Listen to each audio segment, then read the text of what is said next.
They'll tell you civilization began in Egypt, that the Greeks gave us philosophy, that Rome brought law and order to the world. But what if they're wrong? What if everything we've been taught about the birth of human civilization is a lie of omission, because buried beneath the sands of modern Iraq is a story older than the pyramids, more advanced than it should have been, and more ignored than you'd ever believe. It's called Mesopotamia, the so-called cradle of civilization. But this wasn't just a cradle.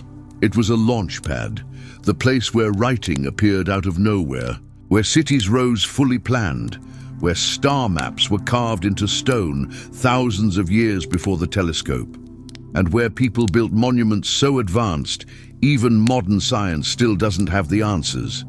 Mainstream archaeologists call it a coincidence, an anomaly, a fluke of geography. But they're not telling you the full story, because what happened here doesn't fit the script. It doesn't follow the slow, linear evolution we're told to believe. It looks like someone hit fast forward on human progress, and nobody can explain how or why. This isn't just forgotten history. This is the part of our origin that science still can't explain. And it all starts in the land between two rivers. If what happened in Mesopotamia isn't fully understood, then everything we think we know about human history is on shaky ground.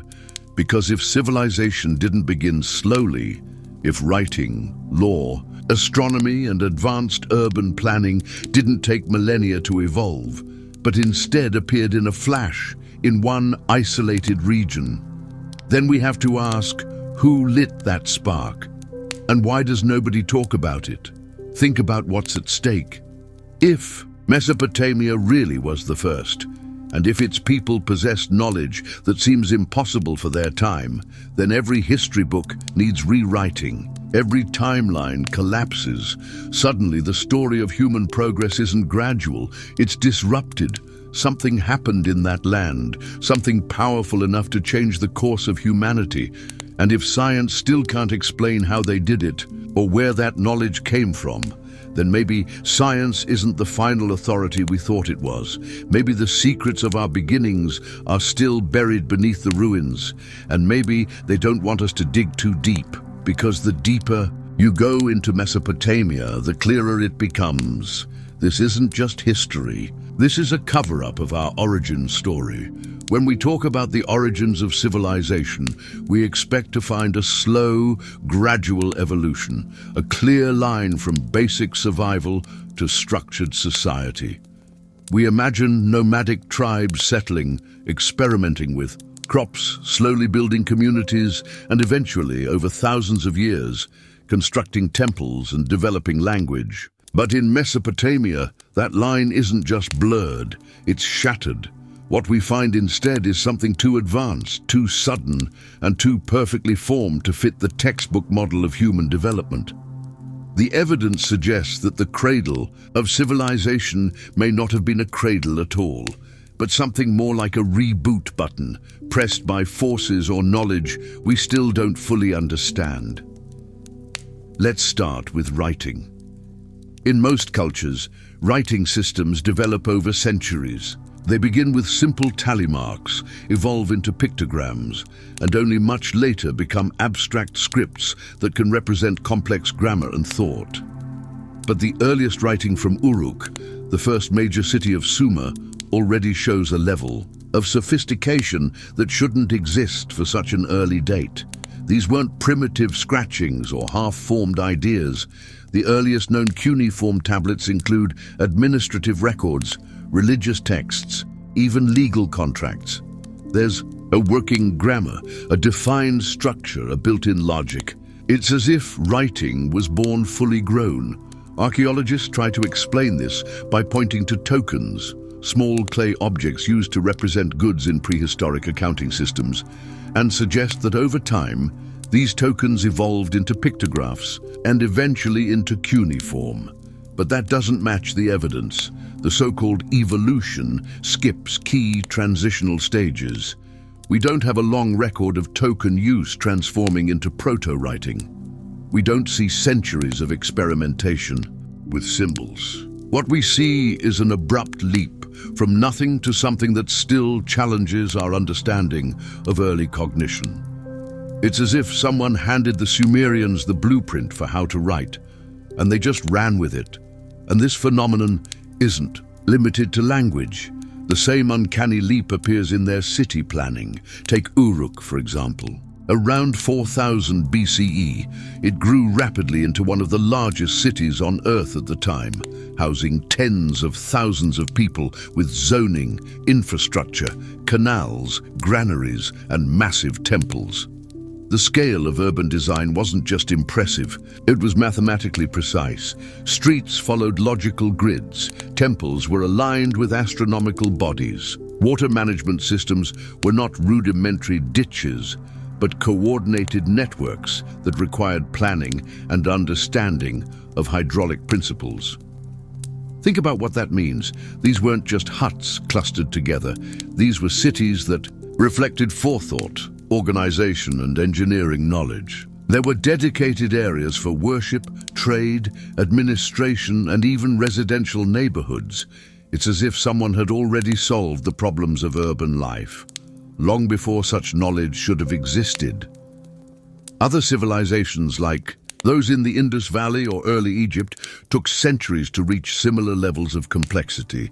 In Mesopotamia, it was all there almost from the start. And then there's the technology. We often associate ancient technology with trial and error, stone tools becoming bronze, crude farming evolving into sophisticated agriculture. But the Mesopotamians didn't seem to fumble their way forward. They exploded onto the scene with plows, irrigation systems, metallurgy, and astronomical calendars that predicted solstices and lunar phases. Their sexagesimal number system, based on 60, allowed them to calculate angles and time divisions that we still use today.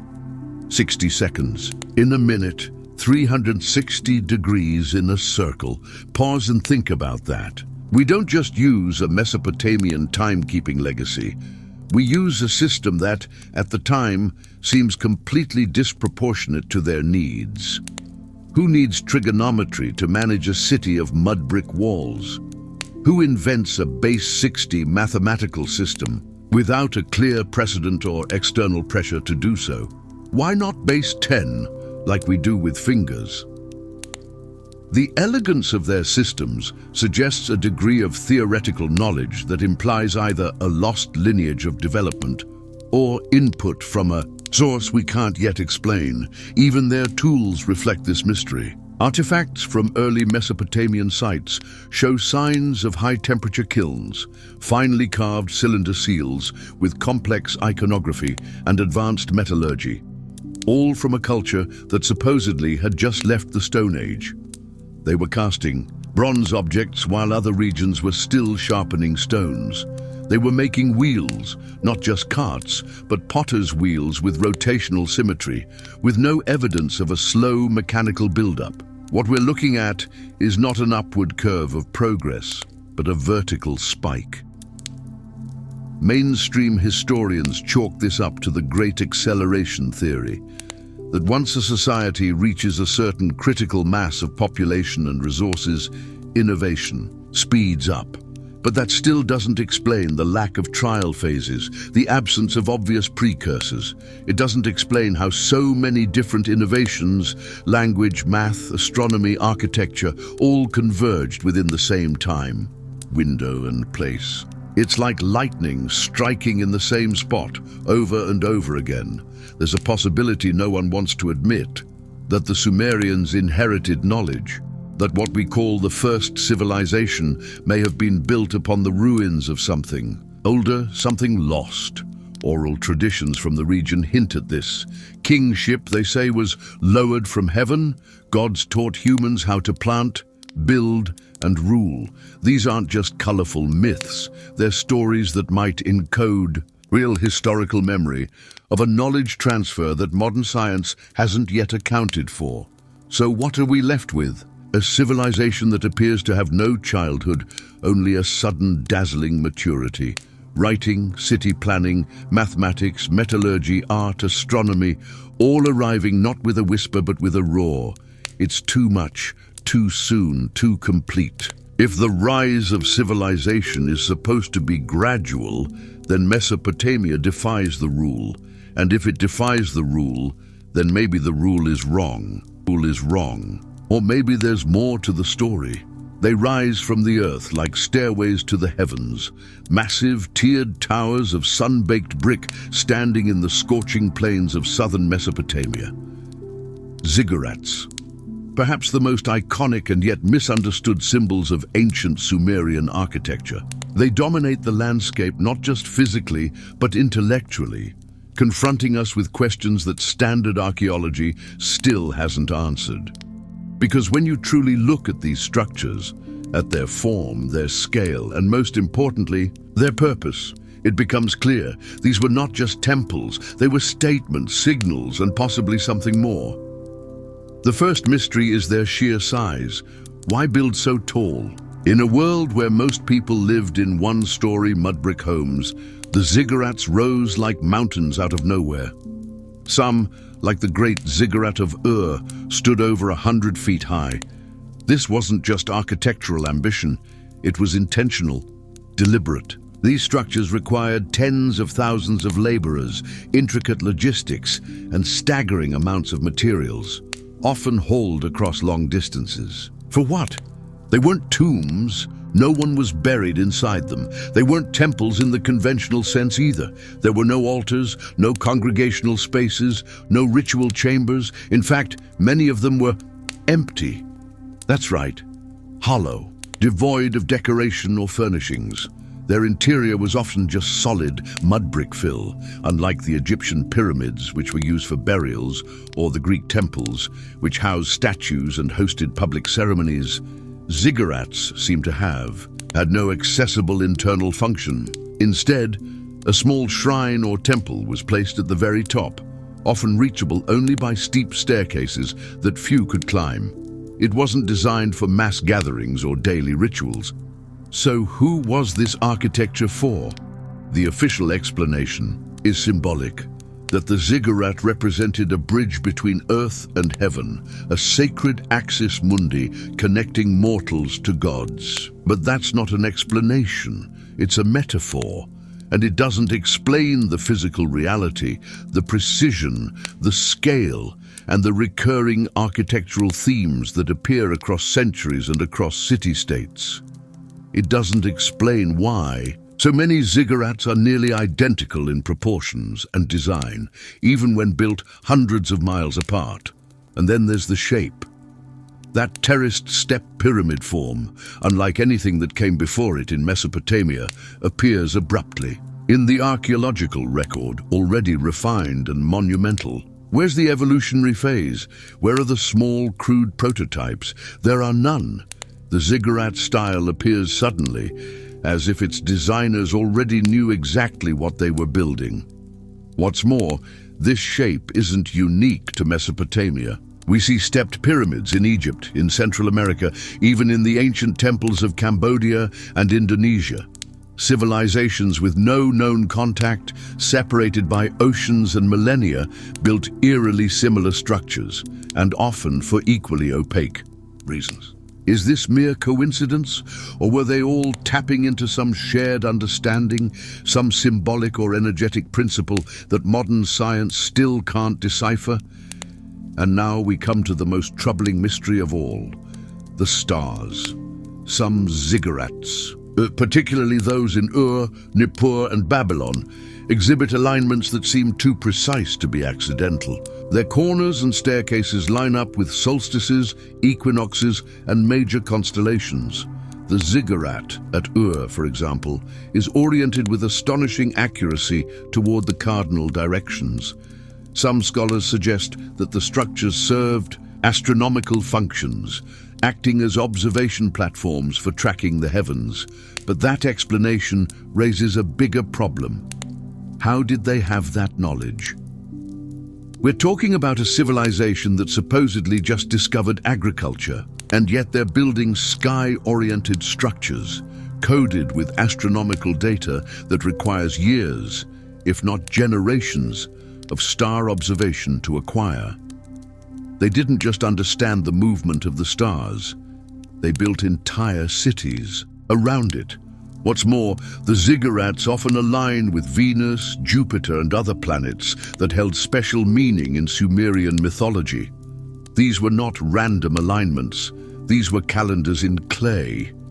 It gets more intriguing. Some ziggurat alignments mirror the star-based positioning seen at megalithic sites like Stonehenge, Göbekli Tepe, and the pyramids of Giza.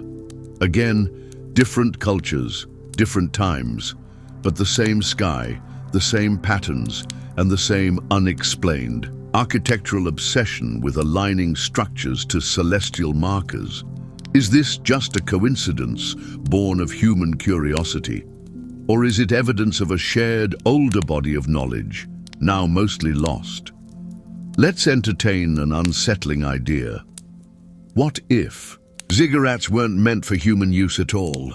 What if their design wasn't about functionality, but about visibility? They were built to be seen. From miles away, from the sky, from space, it sounds outrageous, until you look at the scale of effort required and the apparent lack of conventional function. If these were truly temples, why build them as massive multi-level towers with a barely accessible shrine on top? Why not just build a ground-level altar like so many other cultures did? The Sumerians themselves seemed to believe these structures were divine habitats, not metaphorically but literally. They wrote that gods descended into the ziggurat, that these towers were waiting places for the divine. What does that mean? Are we meant to believe these were merely symbolic? Or were they trying to describe a physical interaction, one that we no longer understand? Ancient astronaut theories aside, even the most grounded interpretations still leave us in the dark, because nothing about the ziggurats conforms to what we'd expect from a society supposedly just figuring out how to live in cities. Their precision, their symbolism, and their star mapping suggest a level of cosmological awareness that doesn't fit with a population just a few generations removed from herding goats and gathering barley. So where did it all come from? Trial and error doesn't explain it. Evolutionary architecture doesn't explain it, and certainly not chance. We're left with two uncomfortable possibilities. Either an earlier, unknown source passed this knowledge to the Sumerians, or the Sumerians remembered something from a forgotten past. A time when humanity, or something like it, had already looked to the stars and built with meaning. Ziggurats are often labeled relics of a primitive religion, but the evidence suggests something else entirely. They are monuments, not to faith, but to knowledge. Knowledge of math, of astronomy, of resonance and geometry. They may not be primitive at all. They may be fragments of a science we've forgotten how to read. And if that's true, then we've misunderstood not just a structure, but an entire civilization. Beneath the cuneiform texts of ancient Sumer lies a story most scholars don't want to touch. A story not just of kings and gods, but of something more enigmatic, the Anunnaki. These beings appear over and over in Sumerian mythology, and yet despite their prominence, they're treated by academia as little more than symbolic stand-ins for natural forces or political authority. But if you read the Sumerian texts carefully, not filtered through modern skepticism but on their own terms, you'll see something else. You'll see a civilization openly describing contact with entities from the sky, and not metaphorically, literally. The Sumerians didn't invent the idea of gods slowly over time. They began their recorded history with the claim that kingship was lowered from heaven. That's not poetic language. It's technical phrasing, repeated across temple inscriptions, king lists, and creation myths. According to the texts, the Anunnaki came from the heavens, taught humans everything from agriculture to metallurgy, and established the rules of civilization. They weren't just worshipped, they were remembered as lawgivers, architects, judges, and enforcers. Their names are tied to stars, their stories mirror strange knowledge, and their legacies defy explanation, Who or what were they?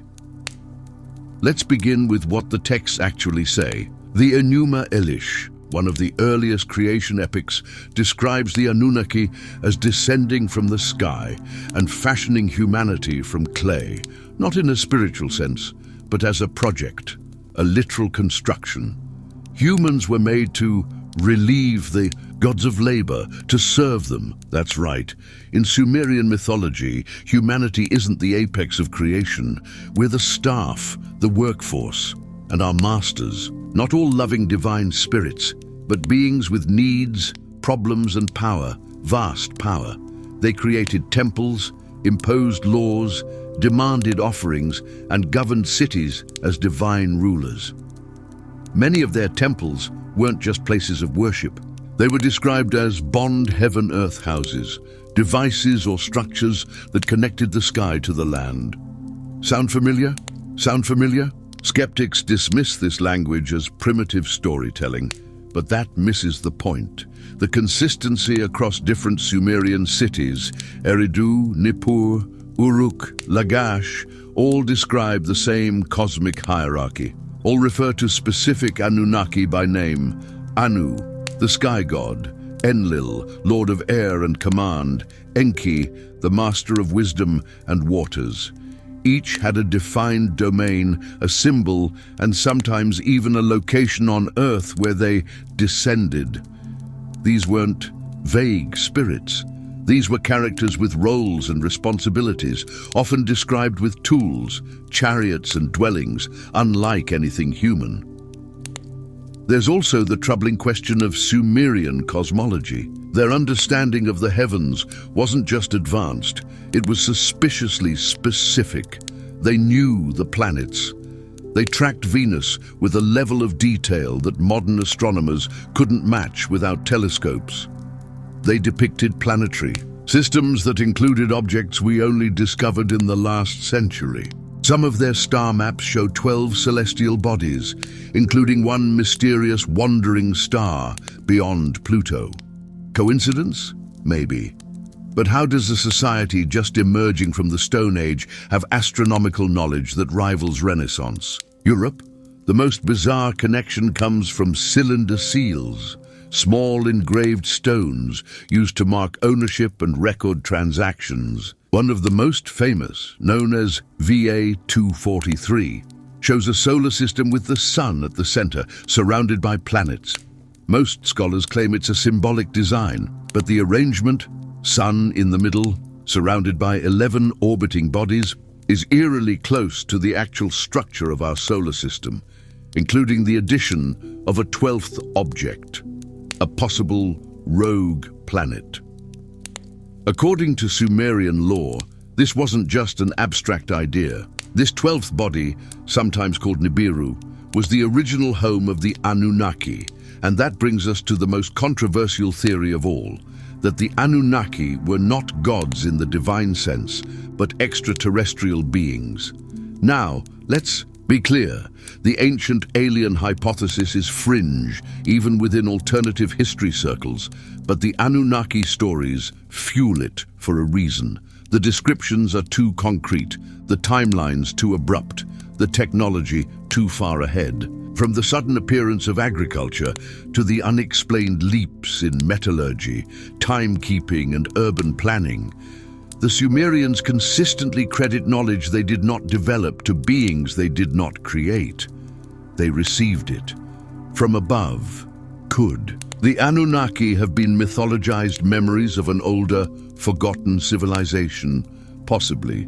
Could they be misunderstood representations of early priest kings or elites? Maybe. But could they also be something else? An echo of an interaction long before our own historical memory began?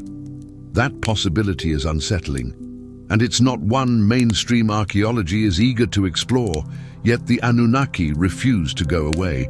They persist in the texts. They appear in the Epic of Gilgamesh, not as abstract deities but as active participants, sending floods, delivering judgments, and managing the balance between life and death. They are connected to the idea of forbidden knowledge, of gates, between worlds, of sacred mountains and celestial vehicles. They are the ones who decide who lives, who dies, and who becomes immortal. Even Gilgamesh, a semi-divine king, seeks the secret of eternal life from a being said to have crossed to the god's side. Why is that language so familiar?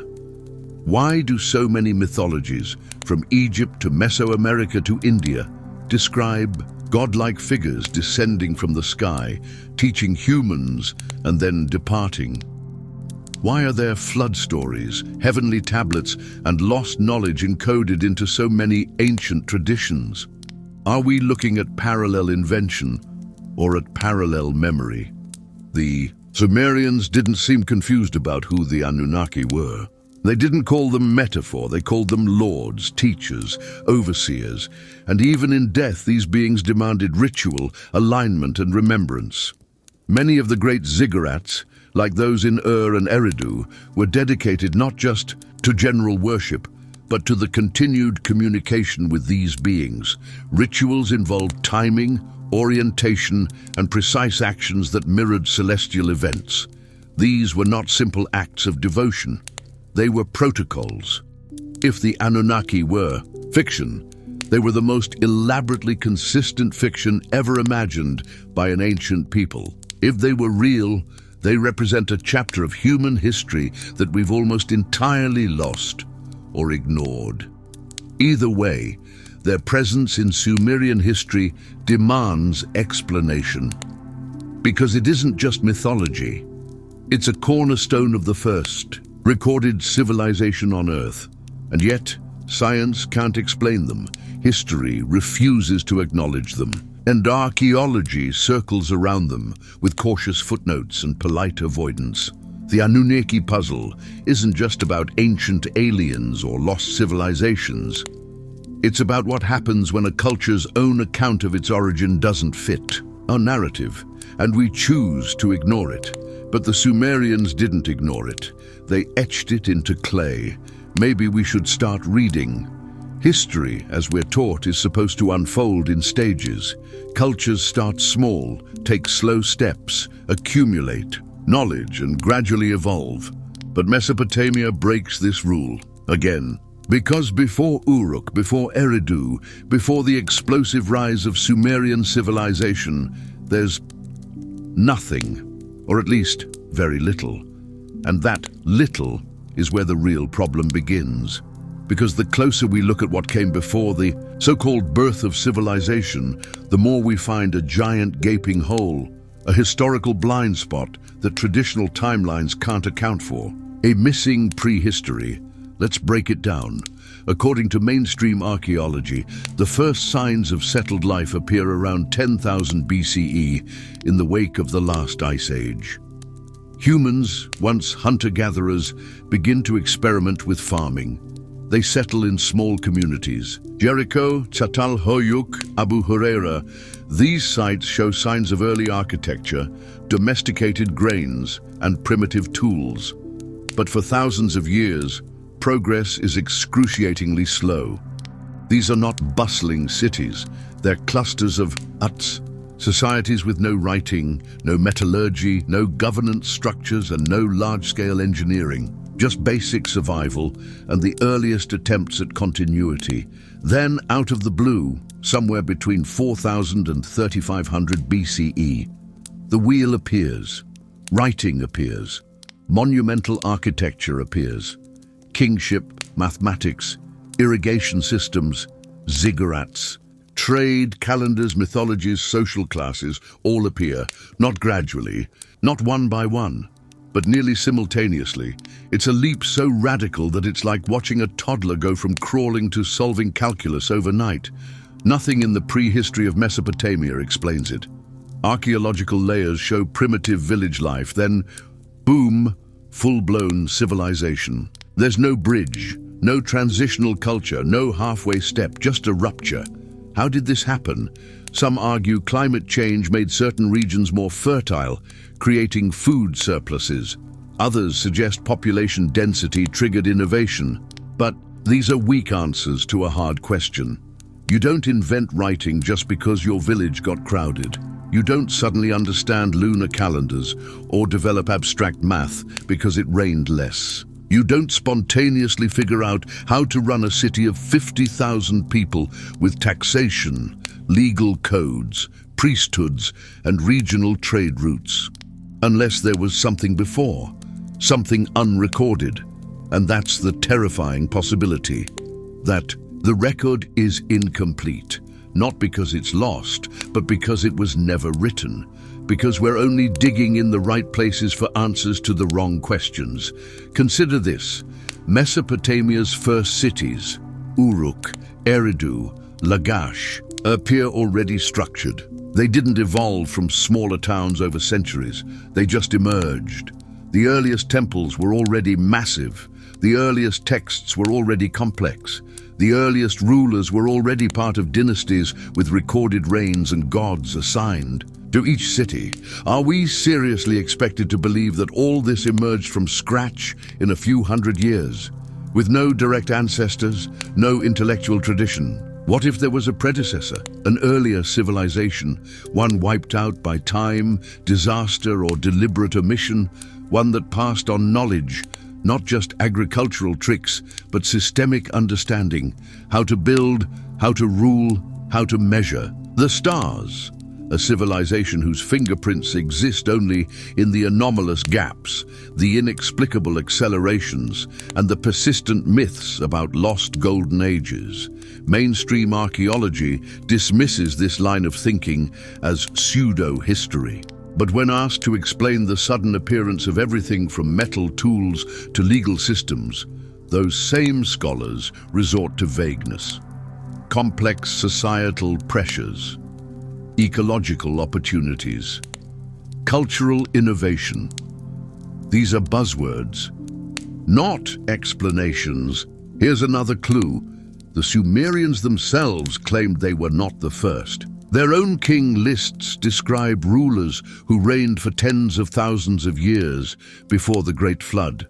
They speak of antediluvian kings, pre-flood monarchs who built cities and ruled lands whose names are now forgotten. These stories mirror those found in countless other traditions. Atlantis in Plato's account, Zep-Tepi in Egypt, the Satya Yuga in Indian texts.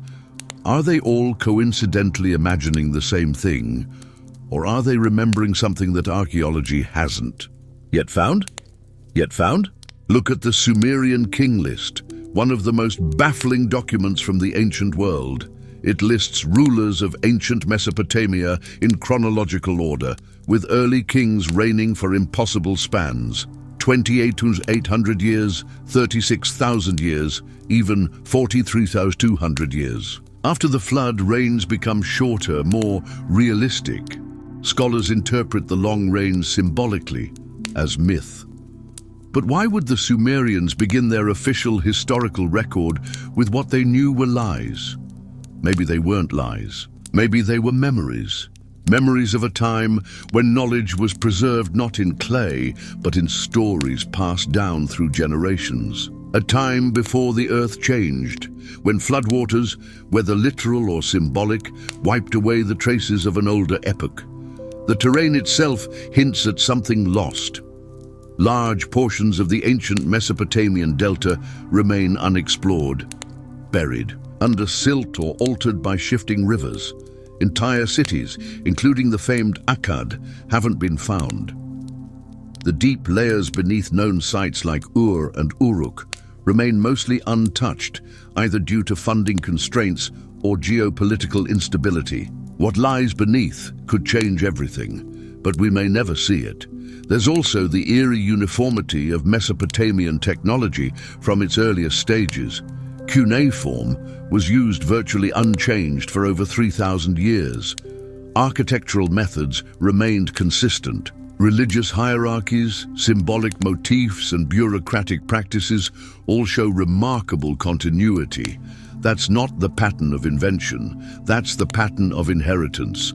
And inheritance means legacy, a transmission of ideas from a source that may no longer be visible, But perhaps the greatest red flag in the Mesopotamian timeline is how quickly they mastered abstraction, not just building, but thinking. Within a few centuries of the first written records, Sumerians were composing hymns, theological texts, medical manuals, and legal codes. They were debating fate and justice. They were naming constellations and dividing time into mathematically elegant units. This is not the intellectual output of a society taking baby steps. This is the work of a culture operating at full stride.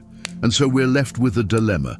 Either accept the traditional story, that Mesopotamian civilization somehow did in 5 centuries what took others thousands, or ask the harder question, what came before? Because the gaps are too wide, the jumps too fast, the prehistory too thin, and the pattern is too perfect.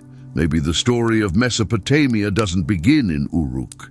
Maybe that's just where it picks up again, after something far older had already fallen into the dust.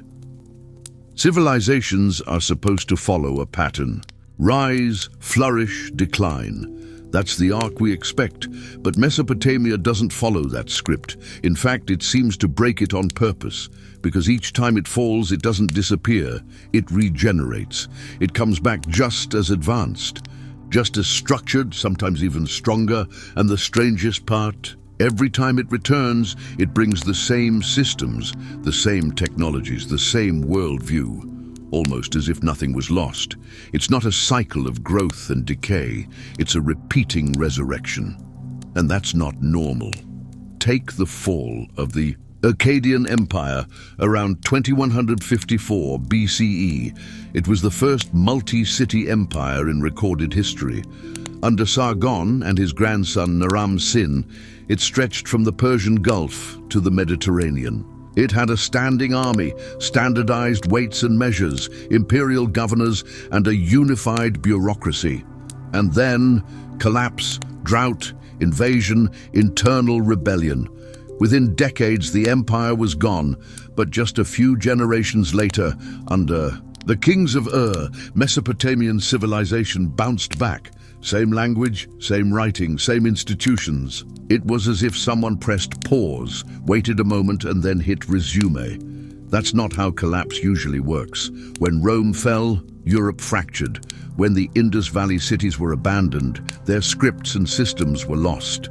But in Mesopotamia, nothing skipped a beat. Why? Let's zoom in. After Akkad, the so-called Neo-Sumerian period saw the rise of the third dynasty of Ur. Under King Ur-Nammu and his successors, we see a re-centralization of power, a return to monumental construction, and the implementation of one of the earliest surviving law codes. The Sumerian language, which had been fading, suddenly returned in ritual, religious, and administrative use. This wasn't reinvention, it was restoration. Down to the bureaucratic format of their tablets and the symbolism in their temple architecture. And then it happens again. The Ur III state collapses around 2004 BCE, this time under pressure from Elamite raids and internal fragmentation. But what follows? Babylon. Under Hammurabi in the 18th century BCE, Mesopotamian society isn't rebuilt from scratch. It's continued. The script remains. The mathematical system remains. The pantheon is intact. The entire apparatus of civilization survives as if past, hand to hand, like a cultural relay race. Drop the baton, pick it up, keep running. This isn't cultural evolution. It's memory preservation. Someone, some group, was maintaining the blueprint, keeping the systems intact through every collapse. Priests, scribes, secret societies, we don't know. But what's clear is that the resets were never complete. Mesopotamia didn't have to start over. It rebooted with the same operating system every time. That's unheard of in the ancient world. Even more baffling is the architectural continuity. The ziggurats, the temples, the administrative buildings all carry the same proportions, layouts, and construction techniques across centuries and regimes.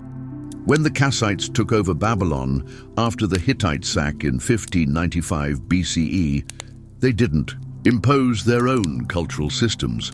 They adopted and preserved the Mesopotamian ones, and this wasn't mere flattery or convenience. The Kassites ruled for over 400 years, longer than any previous dynasty, and yet they left behind surprisingly few original innovations. Why? Because they were caretakers of a tradition they themselves did not create. It's not just that the Mesopotamian model worked. It's that every new power that rose in the region respected it, feared it, or felt compelled to continue it. That includes the Assyrians, the Neo-Babylonians, even the Persians. They didn't erase what came before. They inherited it, almost, reverently. So here's the real question. What made Mesopotamian civilization so unkillable? Some point to writing. Cuneiform tablets are durable. Clay lasts. So knowledge could survive in physical form. But writing alone doesn't explain the restoration of bureaucratic procedures or theological hierarchies or city layouts. Those things aren't just preserved, they're replicated. This requires not just memory, but belief, a sense that the old ways weren't just preferable, they were essential. Even after disasters, Mesopotamians didn't question the old system, they doubled down. After every collapse, kings didn't introduce reform. They claimed divine mandate to return to the original order. Rebuilding wasn't a creative act. It was a sacred obligation. It's like the system had to survive, as if Mesopotamia wasn't just a culture. It was a program, one that kept reinstalling itself no matter how many times it was deleted. And like any program, it must have had a central codebase, a core ideology, transmitted with near religious precision. That code was myth, ritual, and astronomy. Across all phases, Sumerian, Akkadian, Babylonian, Assyrian, the Mesopotamians anchored their civilization in the cosmos. Kings didn't rule by power alone, they ruled through celestial alignment. Cities were mapped according to star charts, temples mirrored the heavens. The calendar regulated not just harvests, but war, marriage, taxation, and prayer. Collapse wasn't just political, it was cosmic imbalance. And restoration meant restoring divine harmony. This worldview functioned like a cultural firewall. It prevented radical deviation. It ensured continuity. Even the gods themselves remained consistent. Marduk, Ishtar, Enlil, Anu, they didn't get replaced. They got rebranded, assimilated into newer structures but never dethroned. This theological stability reinforced civil stability. When the political collapsed, the spiritual held firm, and from that, civilization could be rebuilt. But there's a darker possibility. What if the reason Mesopotamian systems kept returning wasn't because of faith, but because of design? What if the society was structured to require restoration? What if the cycle of collapse and resurrection was built in? Consider this.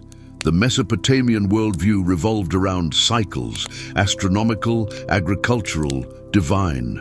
The Epic of Gilgamesh speaks of the great flood wiping out humanity, only to begin again. Kingship was granted, taken, then restored. Even the New Year festivals enacted ritual death and rebirth. What if these myths weren't symbolic but structural? What if the people expected collapse because it was how the system refreshed itself? That would explain the obsession with keeping the past alive. The constant copying of texts, the deliberate preservation of outdated languages like Sumerian long after they stopped being spoken. It would explain why temples were rebuilt on the same foundations, not out of convenience but out of cosmic necessity.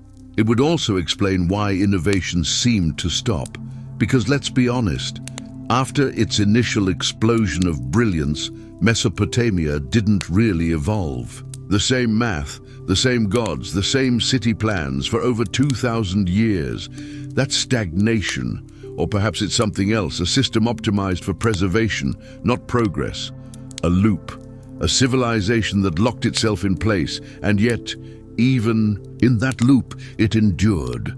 Through war, famine, flood, invasion, empire, and exile, Mesopotamia never truly vanished. Its knowledge passed from scribe to scribe, priest to priest, king to king.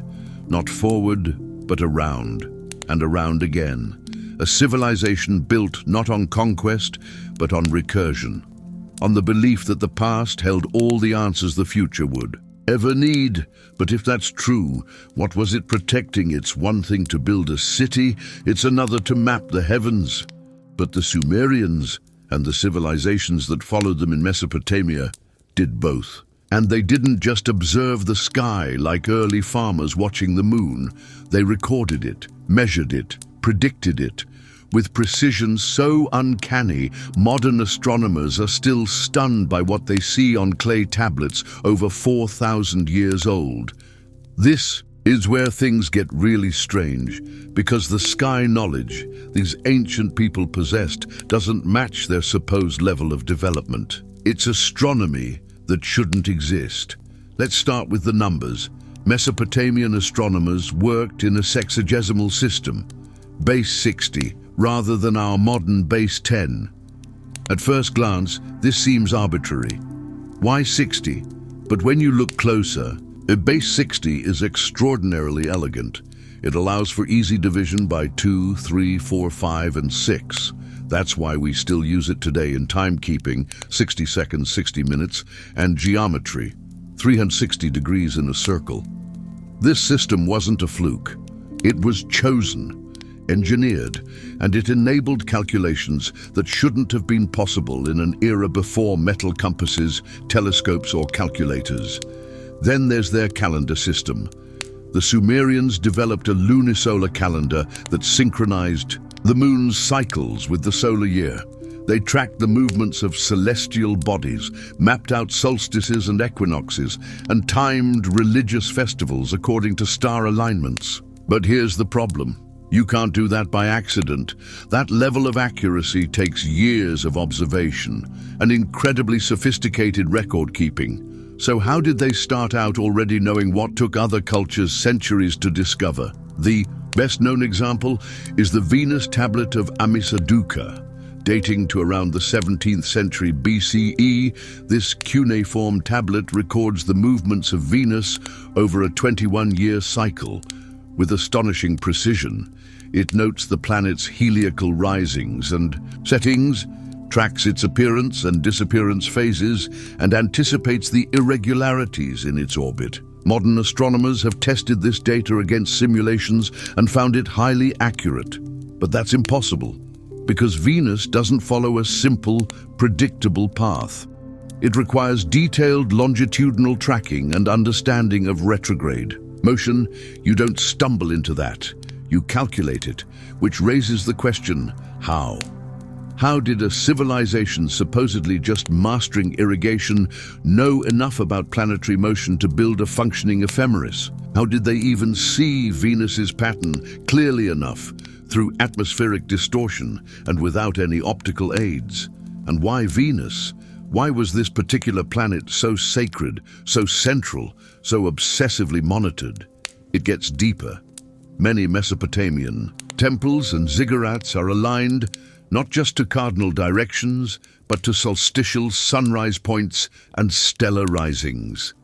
The ziggurat at Ur is oriented precisely to the north, and some speculate its uppermost shrine may have served as an observation platform. But this wasn't for storytelling or myth, it was data collection. These people weren't gazing at the stars to dream, they were watching to measure, which brings us to the Emul Apin. This is a star catalogue, one of the oldest known in the world. Compiled by Babylonian scholars before 1000 BCE, it lists constellations, seasonal risings, and timekeeping systems based on stellar positions. But this isn't just a list of pretty star patterns, it's a mathematical tool. The MUL Apin includes detailed instructions for how to divide the night sky, how to track equinoxes, and how to determine hours of night based on star movement. In short, it's a stellar GPS from the Bronze Age. But here's the kicker. The MUL Apin describes precession. Precession? the slow wobble of Earth's axis that shifts the position of stars over a 26,000-year cycle, wasn't officially discovered until the 2nd century BCE by Hipparchus, yet Babylonian observations seem to account for it centuries earlier. They noted how certain stars rose earlier or later across generations, and how the positions of equinoxes shifted slightly, year after year. This isn't speculation. It's embedded in their predictive models, and if they truly understood precession, then we're not just dealing with early astronomy, we're dealing with a scientific culture far ahead of its time. How could they have known? Some argue that their records were so extensive, covering so many centuries, that they simply noticed. But again, to do that, you need accurate instruments, centralized archives, and a trained class of scholars comparing data over generations. That's not just impressive. That's a knowledge institution. One embedded in a society that we're told was still mastering animal domestication a few centuries earlier. And let's not forget the star maps. Cylinder seals and wall carvings from early Mesopotamian sites depict celestial symbols with unmistakable correlation to constellations, not just in broad artistic strokes, but in detailed sequences. Some tablets describe the positions of the Pleiades, Orion, and other major groups. Even stranger are the diagrams showing the planets orbiting a central sun, something that contradicts the ancient geocentric worldview. Is this symbolic? Or did they know something deeper about the solar system? That question explodes when we examine tablets that seem to reference more than the known planets. One particular seal, VA243, has caused a firestorm of controversy. It appears to depict the Sun surrounded by 11 orbiting spheres, including one mysterious object beyond the known planets. While mainstream scholars argue it's a symbolic representation or simply misinterpreted, the image is disturbingly accurate.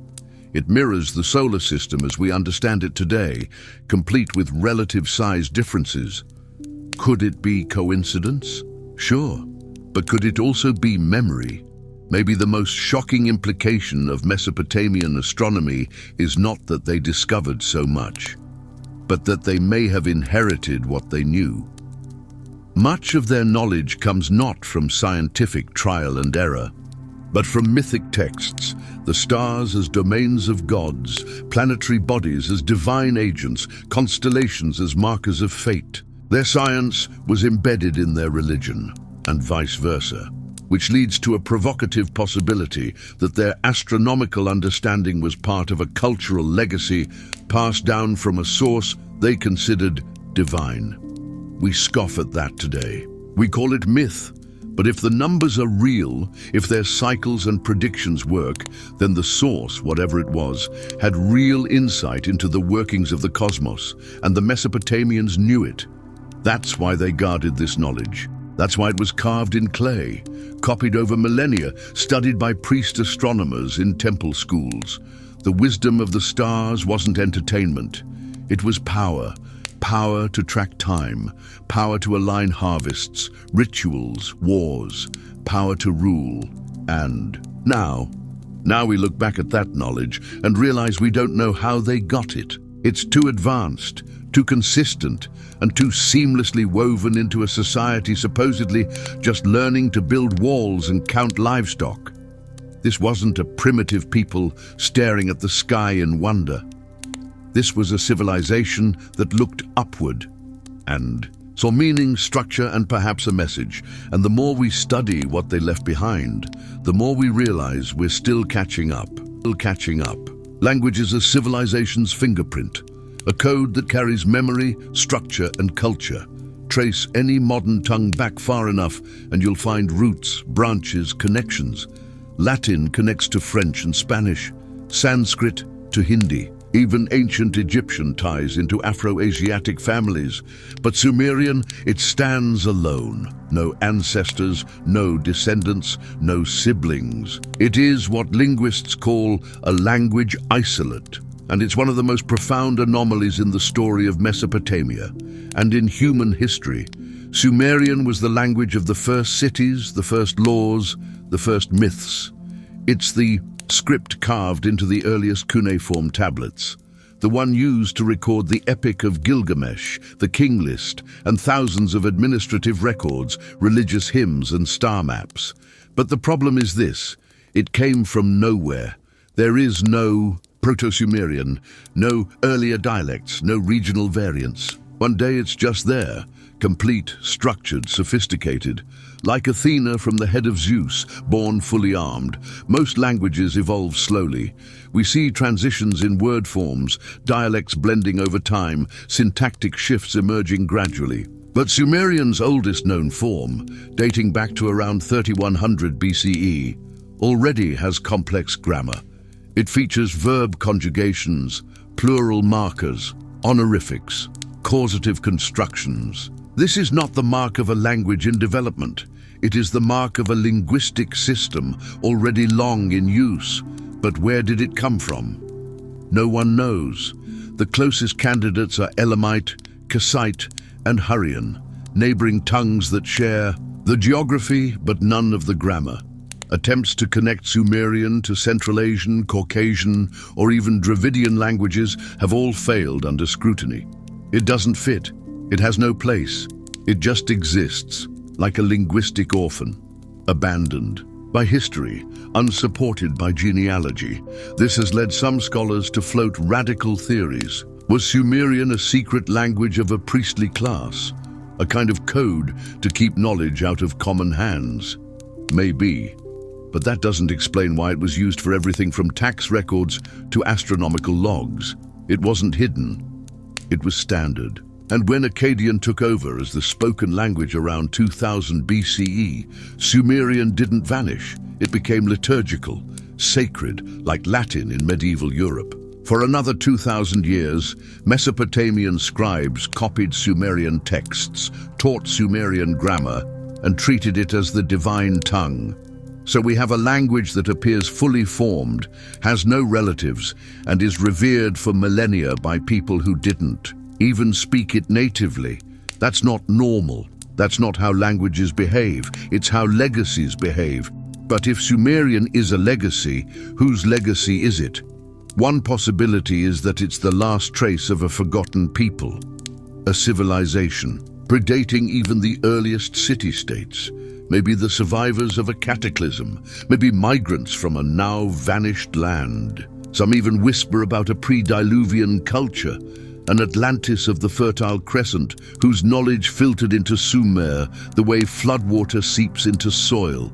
The people vanished, but their language remained. There are tantalizing clues, myths about divine scribes, stories of heavenly tablets handed down from the gods, lists of antediluvian kings with reigns lasting thousands of years, suggesting a time when humans or someone had longer lifespans and deeper memory. Could Sumerian be the fossil of that memory? Another possibility is more provocative, that Sumerian wasn't created at all, that it was received. The Sumerians themselves believed this. They said the gods gave them writing, mathematics, kingship, and yes, language. They didn't claim to invent it, they claimed to inherit it. And while that may sound like myth, it's echoed in the uniformity of the earliest cuneiform texts. From Eridu to Nippur, from Lagash to Ur, the writing system, vocabulary and grammar are remarkably consistent. There's no sign of local dialects or competing scripts. That's not how a natural language emerges, that's how a taught language is deployed. So we're left with a riddle, a language that begins fully formed, with no relatives, used across hundreds of miles, revered long after. It died as a spoken tongue and understood by its own users as a gift from forces beyond themselves. Linguistics doesn't have a category for that, but history might. This isn't about conspiracy. It's about acknowledging the anomaly, the fingerprints of a legacy with no clear hand. If Sumerian is a remnant, a surviving thread from an earlier weave, then our timeline is wrong. Our assumptions are flawed, and our story is missing pages. Modern scholars struggle with this because it forces uncomfortable questions. If Sumerian didn't evolve, where did it come from? If it didn't spread from a language family, who created it? If it wasn't invented gradually, what inspired its structure? Was it a cultural mutation, a brilliant fluke, or something entirely outside our current frame of reference? And perhaps the most important question, if Sumerian was inherited from a lost source, and what else was? Because language is never isolated. It carries worldview, cosmology, technology. If Sumerian encodes not just syntax, but a different way of thinking, a different logic, then decoding it fully might unlock more than just grammar. It might point us to the minds that shaped the first civilization, but right now, most of that language remains unspoken. Thousands of cuneiform tablets are still untranslated. Many lie buried in archives, poorly catalogued or neglected. And even those that are deciphered are read through the lens of modern assumptions, that this was a primitive society slowly feeling its way forward.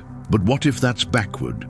What if Sumerian isn't a beginning, but a reminder, a whisper from a time when knowledge was structured differently, when culture didn't build up from the bottom, but filtered down from somewhere else? A time when language wasn't a tool to describe the world, but a map to build it. That's the legacy no one can trace. A language without a family, a civilization without a predecessor, a story that starts already in the middle, as if something, somewhere had already been written, and we're only reading the last few pages, and maybe that's why the Sumerians preserved it, not to worship the past, but to protect a message that still hasn't been heard. There are cities that live on in legend long after their stones have crumbled. Babylon, Uruk, Akkad. But in Mesopotamia, there are also cities that vanish, not just from the earth, but from history. Places mentioned in tablets and hymns, cities of splendor, centers of learning and power that archaeologists have never found. No ruins, no walls, nothing but names. And these aren't fringe sites. Some of them are supposedly as old or older than the greatest capitals of the ancient world. The deeper we dig, the more we realize much of Mesopotamia is still missing. Let's begin with Akkad, the capital of the world's first empire. Under Sargon of Akkad, this city became the center of a domain stretching from the Persian Gulf to the Mediterranean.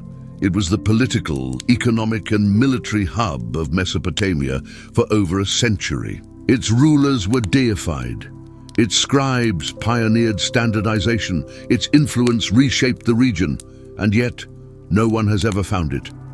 We have thousands of references to Akkad in cuneiform texts, but not one building, not one city gate, not even a definite mound. Its location remains unknown, lost beneath floodplain, buried under modern cities, or perhaps destroyed entirely. How does a city of that scale just vanish? Akkad is just one of many. Texts mention Enoch, Sipar Amnanum, and Kesh, cities where gods descended, where knowledge was kept, where rituals took place that shaped human destiny. And while some sites have tentative identifications, many remain unexcavated, erased by the shifting courses of rivers, the advance of deserts, and the wars of modern nations. According to conservative estimates, over 80% of ancient Mesopotamian settlements are still buried, not metaphorically, literally, under soil, sand, and silence. But what's even more staggering is how much of their writing is missing. To date, archaeologists have uncovered roughly 500,000 cuneiform tablets. Of those, only a small fraction have been translated. Many lie uncatalogued in museum basements. Others are too damaged or fragmentary to make sense of. Still others are simply ignored, dismissed as routine legal contracts or administrative lists. But history doesn't hide only in myths and epics. It hides in patterns, in tax records that repeat unusual terms, in temple inventories that list unknown objects, in correspondence between kings that reference lost wars, lost peoples, and lost ideas. Among the untranslated tablets are entire libraries. From Nippur, Nineveh, Mari, Ebla, one room in the ruins of Hattusa held thousands of tablets organized like a modern archive. Myths, rituals, treaties, omens, royal decrees. We don't know what most of them say. Some scholars estimate it would take another century just to finish transcribing what's already been found. And that's assuming political access to the sites continues, which it often doesn't. Why does this matter? Because inside these texts could be answers to the very anomalies we're exploring. Answers about the sudden rise of civilization, about lost technologies, about astronomical knowledge, about the true purpose of ziggurats and the real identity of the Anunnaki. Right now, those answers may be sitting on shelves gathering dust while we build new theories on old gaps. There's also a strange bias in how the texts are interpreted. Many translators assume the ancient writers were ignorant, metaphorical, mistaken, or just religiously superstitious. So when they write about flying chariots, bright weapons, gates to the heavens, or knowledge descending from the stars, these phrases are filtered as poetry. But what if they're not? What if some of those descriptions, far from symbolic, are literal memories of something real, something now lost? Even when cities are found, excavation is often partial. Take Eridu, regarded in Sumerian mythology as the first city, the place where kingship was lowered from heaven. Only a fraction of the site has been unearthed. Beneath the known temples are older layers, built, rebuilt, and buried again, possibly stretching back 7,000 years or more. But without full excavation, we'll never know. What's buried in Eridu could rewrite the story of civilization. And yet the funding isn't there, the political access isn't there. The will to look deeper, to question the accepted timeline, isn't there. Why? Because every find that doesn't fit the narrative gets buried twice, once in the earth and once in academic denial.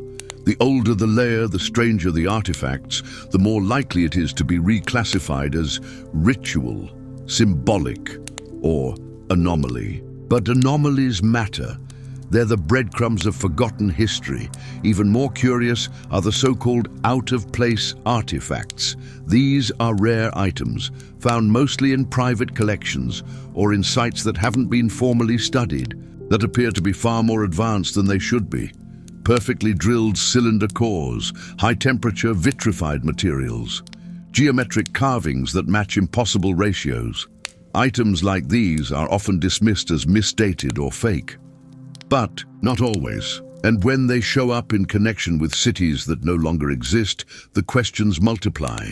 What technologies were developed in cities like Akkad, Sippar, or Kuta? What beliefs did they hold? What astronomical events did they track? What knowledge did they store in libraries now lost to time? It's not just cities and texts that are missing. It's the context. Right now we have fragments, scattered data points without the web that connects them. We have myths without names, names without faces, and ruins without stories. That's not history. That's aftermath. Something great once stood in Mesopotamia. Something coherent, advanced, and deeply invested in preserving a memory of origins. But somewhere along the line, that continuity broke. Not because it failed, but because it was interrupted. Maybe by war, maybe by environmental disaster, maybe by design. And here's the most haunting thought of all. What if the ancients knew their legacy would be lost? What if the ziggurats, the myths, and the stone carvings weren't just expressions of faith, but survival mechanisms? What if they encoded knowledge in structures, in alignments, in symbols, hoping that someone someday would find them and remember? We're standing in the ruins of a civilization that wasn't supposed to be forgotten. But it has been. Its cities lie beneath our feet, its texts lie unread. Its voice is silent, Not because it lacked something to say, but because we've stopped listening, and until we uncover those cities, until we translate those tablets, until we open our minds to the possibility that our timeline is wrong, we will never know what was really lost. Civilizations die, languages fade, monuments collapse, but systems can live on, embedded quietly in the routines of daily life, invisible to those who use them. And when you examine modern society closely, you begin to notice something strange. The fingerprints of Mesopotamia are everywhere, in the way we measure time, in how we govern, in the symbols we still use.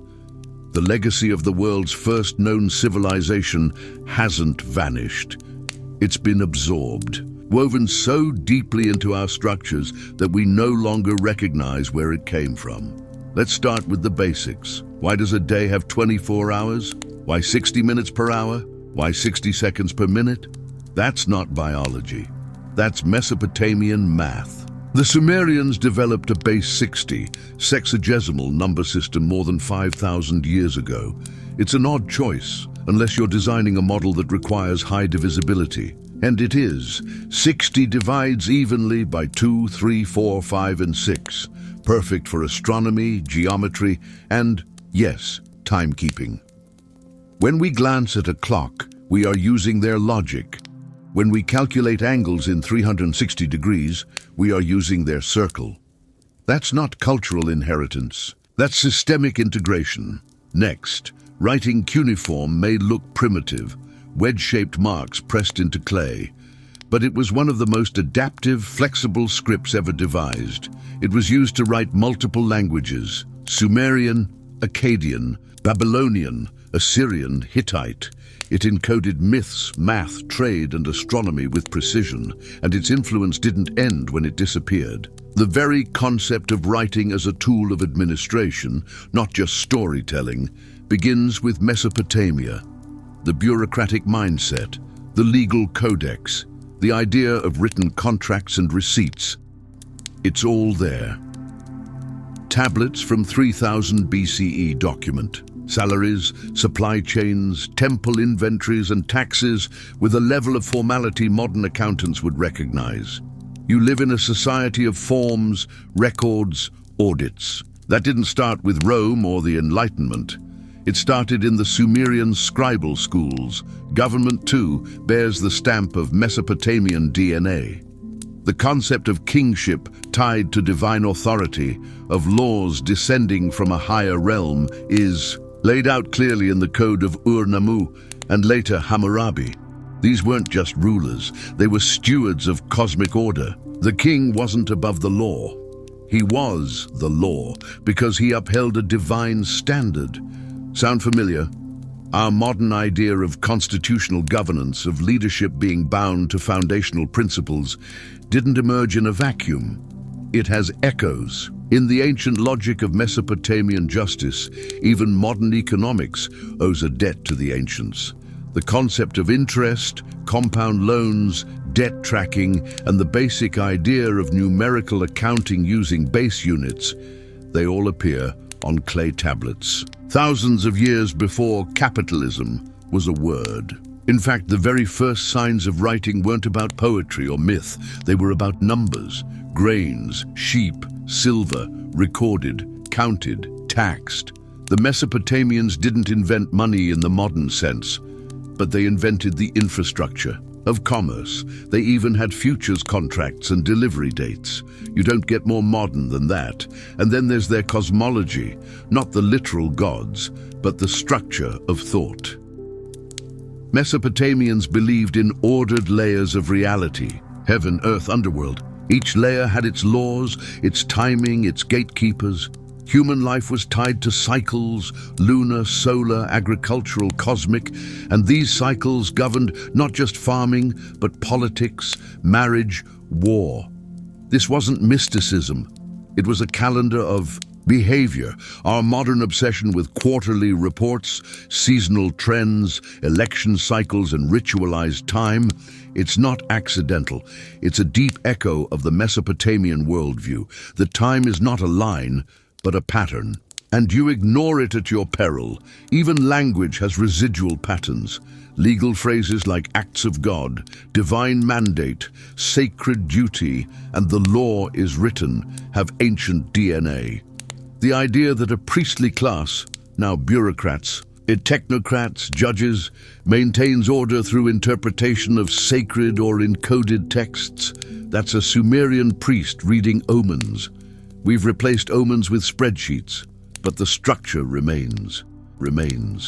The architecture of knowledge itself, divided disciplines, expert castes, recorded procedure, mirrors the temple complexes of Nippur and Ur. There, scribes copied texts with no room for deviation. Doctrine had to be preserved. Exactly. Today we call it data integrity. Back then it was truth from the gods. Different language, same principle. And let's talk symbols. The star and crescent, often associated with Islam, appears on Mesopotamian steles as the icon of Sin, the moon god. The winged disc, seen later in Persian and even modern national emblems, first shows up as the symbol of divine kingship in Assyrian carvings. Even the idea of a sacred tree, the Axis Mundi, the world tree, appears in Mesopotamian art long before it surfaces in Norse or Hindu iconography. These are more than aesthetic echoes. They are cultural recursion points, ideas that survive because they are structurally efficient, mimetic, viral. So what does it all mean? It means that Mesopotamia never really disappeared.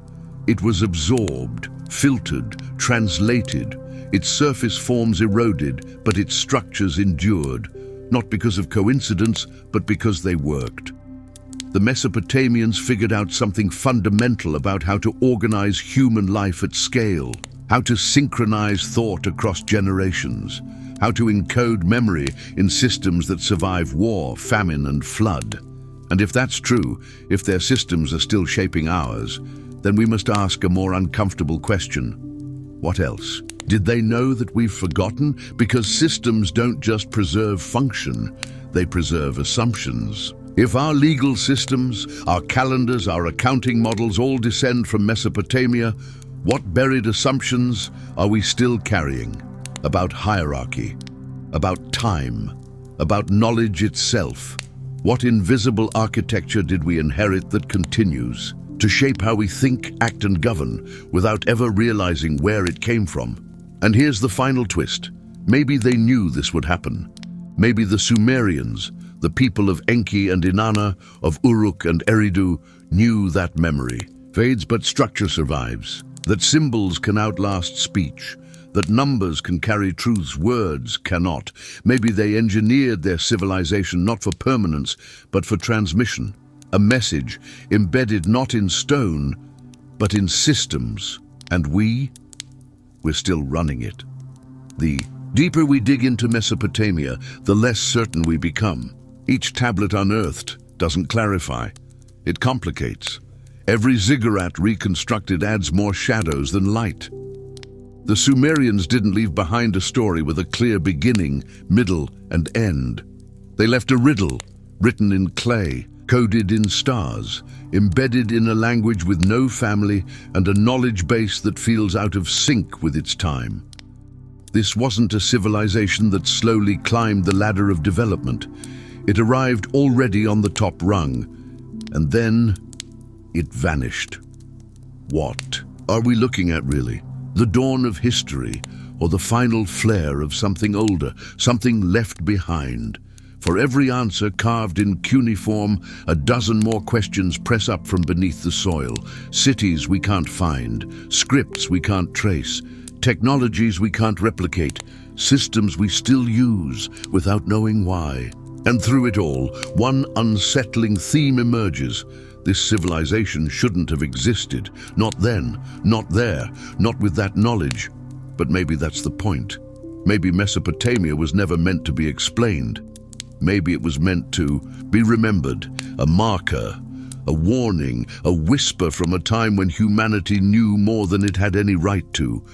Or maybe, just maybe, it wasn't only humanity, and if that's true, We haven't just forgotten our past, we've misfiled it. If this shook what you thought you knew about history, good. That means you're paying attention, because Mesopotamia isn't just an old story buried in the dirt.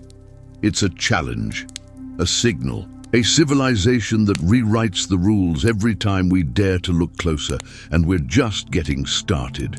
If you want more deep dives into ancient enigmas, hidden legacies, and truths that don't fit the timeline, subscribe now. Hit that notification bell so you never miss what comes next. Because history doesn't just repeat itself. Sometimes it whispers, and sometimes it was never supposed to be found.